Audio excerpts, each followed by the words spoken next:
Good evening बच्चों। आज हम सब पवन दूतिका का 14वां पद पढ़ेंगे। राजाओं सा सिर पर लसा दिव्य आपीड़ होगा, शोभा होगी उभय श्रुति में स्वर्ण के कुंडलों की, नाना रत्न कलित भुज में मंजू के उर होंगे, मोती माला लसित उनका कंबूसा कंठ होगा। तेरे में है नया गुण जो तू व्यथा सुनाए, व्यापारों को प्रखर मति और युक्तियों से चलाना, बैठे जो हो निज सदन में मेघसी कांति वाले, तो चित्रों को इस भवन के ध्यान से देख जाना। राधिका पवन दूतिका से कहती हैं कि उनके सिर पर राजाओं के जैसा अलौकिक कांति युक्त मुकुट सुशोभित होगा। राजाओं सा सिर पर लसा, उनके सिर पर राजाओं के जैसा अलौकिक कांति युक्त मुकुट सुशोभित होगा। शोभा होगी उभय श्रुति में स्वर्ण के कुंडलों की, उनके दोनों कानों में सोने के कुंडल सुशोभित हो रहे होंगे। नाना रत्न कलित भुज में मंजू के उर होंगे। नाना रत्न कलित अनेक प्रकार के विभिन्न रत्नों से परिपूर्ण सुंदर भुजबंद धारण किए मिलेंगे। विभिन्न रत्नों से परिपूर्ण सुंदर भुजबंद, नाना रत्न कलित विभिन्न प्रकार के रत्नों से परिपूर्ण भुज में, भुजाओं में मंजू सुंदर केउर होंगे, भुजबंद धारण किए मिलेंगे।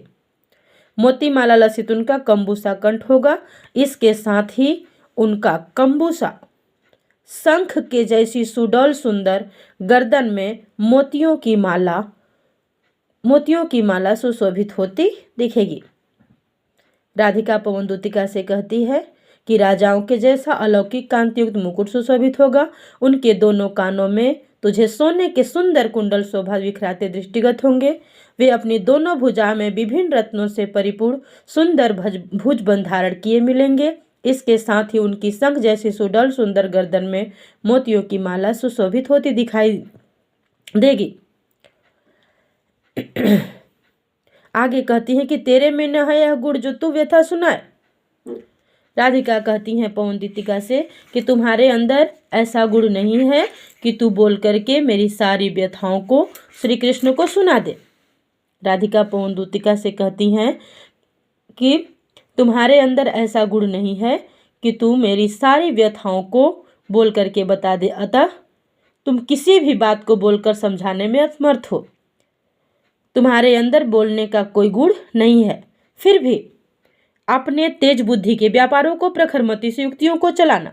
कहते हैं फिर भी तुम अपने क्रिया व्यापार और कुशाग्र बुद्धि के द्वारा अपनी बात समझाने में सक्षम हो।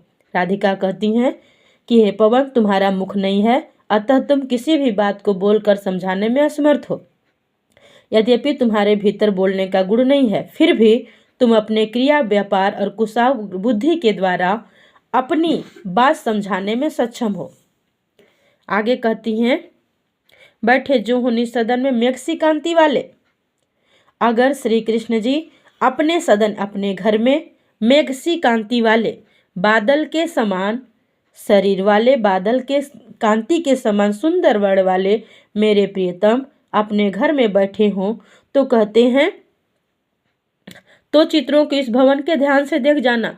तो उस भवन के चित्रों को तुम ध्यान से देख जाना। राधिका पवन दूतिका से कहती हैं कि हे पवन, अगर श्री कृष्ण अपने घर में बैठे हों तो उस घर के चित्र को तुम ध्यान से देख जाना। जो चित्रों में विरह विधवा का मिले चित्र कोई, तो जाके सन्निकट उसको भाव से यूं हिलाना।